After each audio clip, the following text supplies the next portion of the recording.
बाप्पा तर विराजमान झाले. आता रोज घरामध्ये आरतीचा आवाज दुमदुमणार.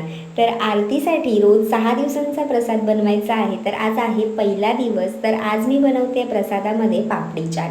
त्यासाठी मी बटाटे उकडवून घेतले. त्यानंतर कांदा बारीक चिरून घेतला आणि चटणीसाठी हिरव्या मिरच्या, कोथिंबीर, लसूण आणि लिंबाचा रस पिळून घेतला. आता मी गावी आहे म्हणून कमी साहित्यामध्येच पापडी चाट बनवते.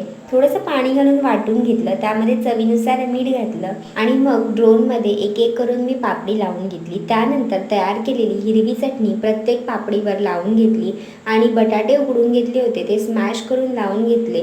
वरतून टोमॅटो सॉस लावला, बारीक चिरलेला कांदा घातला, शेव घातली आणि चाट मसाला घालून सर्व पापडी चाट तयार झाले. त्यानंतर आरती झाल्यानंतर सर्वांना प्रसादामध्ये आज पापडी चाट दिले. उद्या कोणता प्रसाद असेल हे पाहायला विसरू नका. आत्तासाठी बाय.